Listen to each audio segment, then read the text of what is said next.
እስራኤል ኢትዮጵያ የቀይ ባህር ተዋሳኝ ለመሆን ለያዘችው ሁለንተናዊ ጥረት ያልተገደበ ድጋፍ ታደርጋለች። ጠቅላይ ሚኒስትር አብይ አህመድ ከእስራኤል ጠቅላይ ሚኒስትር ቤንጃሚን ኔታንያሁ ጋር በስልክ ያልተጠበቀ ነገር ተነጋግረዋል። ጠቅላይ ሚኒስትሩ ምን አሉ ስለሚለው በስፋት እንመለከታለን። ከግብጽና ከኤርትራ የቀይ ባህርን በተመለከተ ያልተጠበቀ የተቃውሞ መረጃ ተሰምቷል። በመላ ቱርክ የተነሳው ተቃውሞ ተባብሶ ስለመቀጠሉ በርካታ መረጃዎች ይወጡ ይገኛሉ። በቱርክ የተነሳው ተቃውሞ ለምን ተባብሶ ቀጠለ? የተቃውሞ ስምነ ምንድነው የሚለውን በዝርዝር እንመለከታለን። የገዛ ባለቤቱን በገጀራ በመቆራረጥ የግድያ ወንጀል የፈጸመው ግለሰብ በኢትዮጵያ ሴቶች ላይ የሚፈጸሙ ወንጀሎች ቁጥራቸው እጅግ እያሻቀበ ቀጥሏል። ሰቅጣጭነታቸው የማይነገርና እጅግ የሚዘገንን ነው። ይህንን መረጃ በስፋት እንመለከታለን። በሌላኛው መረጃችን ደግሞ ከባድ ፈተና የታየበት የብርቱካን ሕይወት እጅግ አነጋጋሪ ሆኗል። እኛም በዝርዝር መረጃችን በስፋት እናስደምጣችኋል። ሰላም ጤና ይስጥልን። በመላው ክፍለ ዓለማት የምትገኙ የዴ ታርጌት ኒውስ ቤተሰቦቻችን በያላችሁበት የዓለም ስፍራ ሁሉ ሰላማችሁ ይብዛልን እያልን እነሆ ለቻናላችን አዲስ ሆናችሁ ቻናላችንን ሰብስክራይብ በማድረግ ቤተሰብ እንድትሆኑን በተጨማሪም የደወል ምልክቱን በመንካት ዘላቂ ቤተሰብነትን ከኛ ጋር እንድትመሰርቱ እንዲሁም በየዕለቱ የምንለቃቸውን ቪዲዮዎችን ከወደዳችሁ ላይክ እና ሼር እንድታደርጉልን እየጠየቅን ወደ መረጃዎቹ እናመራለን። መልካም ቆይታ።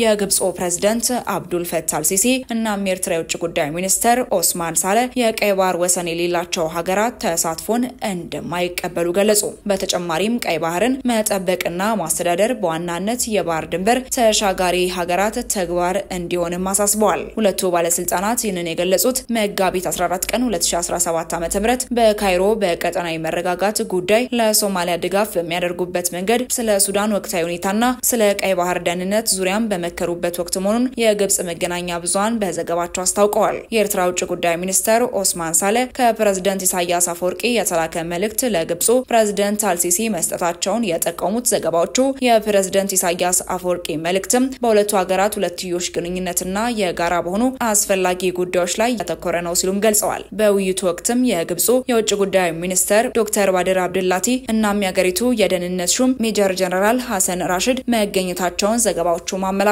የኦስማን ሳለ እናም አልሲሲ ውይይት በዋናነት ያተኮረው በአፍሪካ ቀንድ ዙሪያ ነበር ሲሉ ቃል አቀባያቸው ሙሐመድ አልሸናዊም ገልጸዋል። ሶማሊያን ለማገዝ ሁለቱ ሀገራት ቁርጠኛ መሆናቸውን በውይይቱም ተገልጿልም ብሏል። በሱዳን ሰላምና መረጋጋትን ለማስፈን ሁለቱም ባለስልጣናት መምከራቸውን ቃል አቀባዩ ሙሐመድ አልሸናዊም አስታውቀዋል። ቀይ ባህርን መጠበቅና ማስተዳደር በዋናነት የባህሩ ድንበር ተናጋሪ ሀገራት ተግባር እንዲሆን አልሲሲና ሳለ መክረዋል።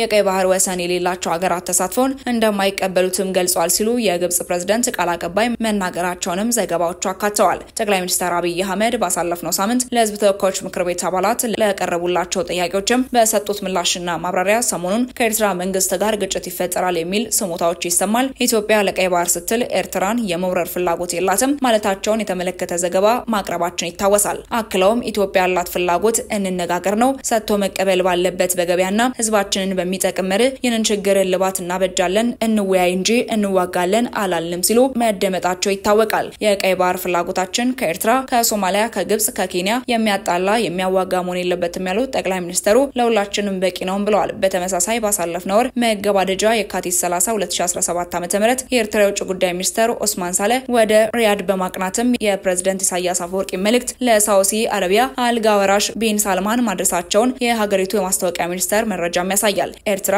ኢትዮጵያ በዲፕሎማሲያዊ ወይም በወታደራዊ ኃይል የባህር መዳረሻና የባህር ኃይል ቤዝ ማግኘት የተሳሳተና ጊዜ ያለፈበት ምኞት ግራ አጋቢ ነው ስትልም ገልጻ እንደነበር ይታወቃል። ዓለም አቀፉ ማህበረሰብ ኢትዮጵያ የጎረቤቶቿን ሉዓላዊነትና የግዛት አንድነት እንድታከብር ግፊት እንዲያደርግም ማሰቧን የተመለከተ ዘገባ መውጣቱም ይታወሳል። በሁለቱ ሀገራት መካከል ያለው ግንኙነት ከሁለት አስርት ዓመታት በኋላ በ2010 ዓ.ም ጠቅላይ ሚኒስትር አብይ አህመድ የኢትዮጵያና የኤርትራ የድንበር ኮሚሽን ውሳኔን መቀበላቸውን ሲገልጹ ተከትሎም ነበር። ይሁን እንጂ በትግራይ ክልል ለሁለት ዓመታት የተካሄደው አስከፊው ጦርነት የቋጨውን የፕሪቶሪያ ስምምነት ከተፈረመ በኋላ በሁለቱ ሀገራት መካከል ተሻሽሎ የነበረው ግንኙነት በድጋሚም ተቀዛቅዟል።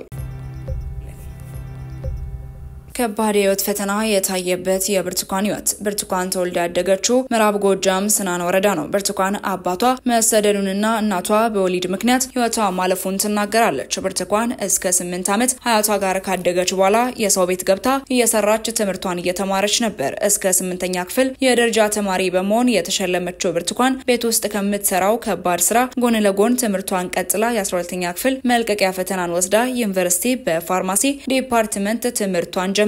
በዩኒቨርሲቲ የሁለተኛ ዓመት ተማሪ ሆነች። ምሽት ከላይብራሪ ስትመለስ በግቢ ውስጥ ረብሻ ተከሰተ የምትለው ብርቱካን ከውስጥም ከውጭም ተኩስ ነበር፣ ቶሎ አምልጡ በማለት እዚህ መኪና ግቡ ብለው ይዘውን ጫካ ውስጥ ገቡም ትላለች።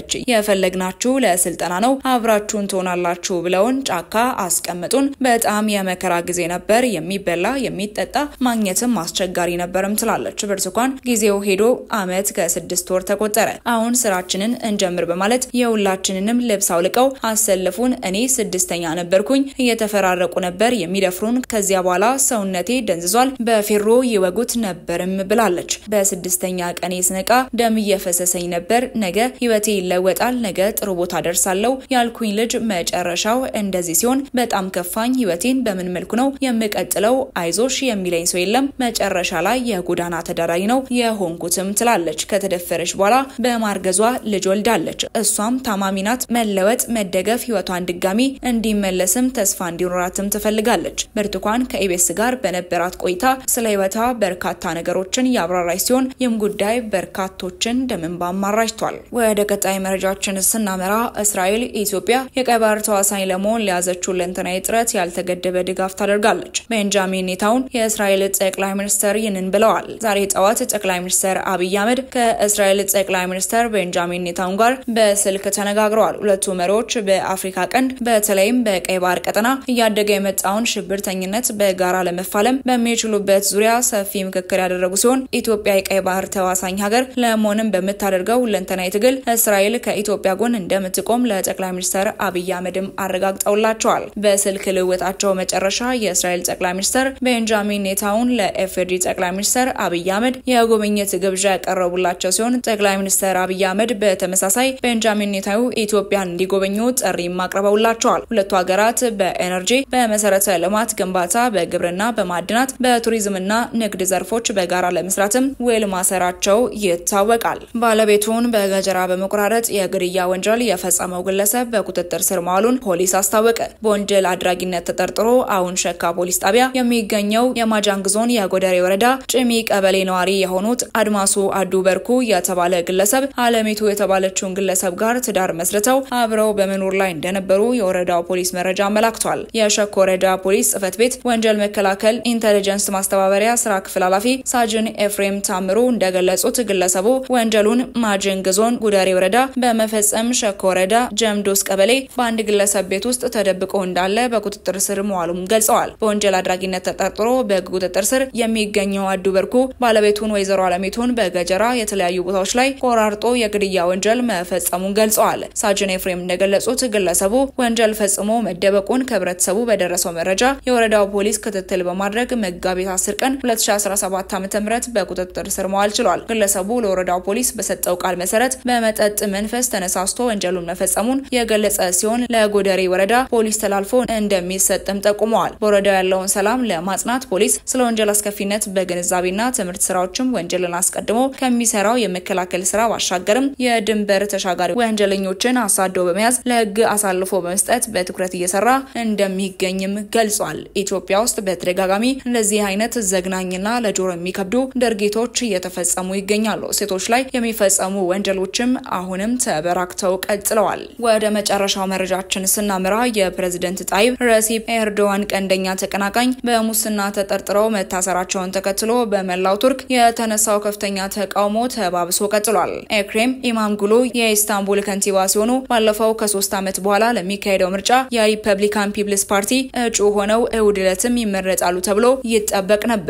ሰውየው በቁጥጥር ስር መዋላቸውን ተከትሎ ቱርክ ላለፉት 10 ዓመታት አይታ በማታውቀው ተቃውሞ የተናጠች ሲሆን ፖሊስ ሰልፈኞቹ ላይም አስለቃሽ ጭስና የጎማ ጥይትም ተኩሷል። ኢማምጉሉ እሳቸው ላይ የተከፈቱ ክሶች ፖለቲካዊ እንደሆኑ በመናገርም በፍጹም አላጎበድድም ሲሉ በቁጥጥር ስር ከመዋላቸው በፊት በኤክስ ገጻቸው ላይ ጽፈዋል። ኤርዶዋን ሰልፈኞቹን ወቅሰው ሲኤችፒ ሰላም ሰላማችንን ሊበጠብጥና ህዝባችንን ሊከፋፍል የተነሳ ነው ሲሉ ወቅሰዋል። ለአምስተኛ ተከታታይ ምሽት በርካታ ሰዎች በኢስታንቡል ከተማ አዳራሽ አመሻሹን እየተገኙ የቱርክ ባንዲራ ያውለበለቡ ከአድማ በታኝ ፖሊስ ፊት ለፊትም ሲዘምሩ እናም ሲጮም ታይተዋል። አንዳንድ የፖሊስ መኮንኖች ግፊት ያለው ውሃና የሚያቃጥል ኬሚካል ሲረጩም ታይተዋል። የኢማምግሉ ባለቤት ዴሊካያ ኢማምግሉ ለተሰበሰበው ህዝብ ባደረጉት ንግግር ባላቸው የተጋፈጠው ኢፍትሐዊነት ማንም ሊቀበለው የሚገባ እንዳልሆነም ገልጸዋል። በአውሮፓውያኑ 2013 በቱርክ ከተከሰተው የጊዜ አመጽ በኋላ በአገሪቱ ታሪክ ትልቅ የሚባል ሰልፍ እየተካሄደም ይገኛል። ከቱርክ 81 ግዛቶች መካከል 55 በሚሆኑ የተቃውሞ ሰልፍም እየተደረገ መሆኑን የፈረንሳዩ የዜና ወኪልም ዘግቧል። ፍርድ ቤት እስኪቀርቡ ድረስም እስር ቤት እንደሚቆዩም ተነግሯል። ኤኤፍፒና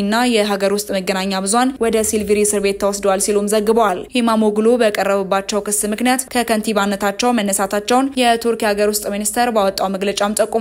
ኢማሞግሉ እስራቸውን ተከትሎ በማህበራዊ ሚዲያ ገጻቸው ላይ ዲሞክራሲያችን ላይ የተቀባ ጥላሸት ሲሉ የጻፉ ሲሆን ትክክለኛው የፍርድ ቤት ሂደት ተግባራዊ አልተደረገም ብለዋል። በጠበቃቸው አማካኝነት በኤክስ ገጻቸው ባጋሩት ጽሑፍም ለተቃዋሚዎቻቸው ሰላምታን አስተላልፈው መራጮች ኤርዶዋን እንደበቃትም አሳይተዋልም ብለዋል። ኢማሞግሉ ሲኤችፒ ፓርቲን ወክለው ለመወዳደር የታጩ ብቸኛም ሰው ነበሩ። ምንም እንኳን በቁጥጥር ስር መዋላቸው እጩ ከመሆንና ፕሬዝዳንት ሆኖ ከመመረጥ ባያግዳቸውም በቀረቡባቸው ክሶች ጥፋተኛ ሆነው ከተገኙ መወዳደር አይችሉም።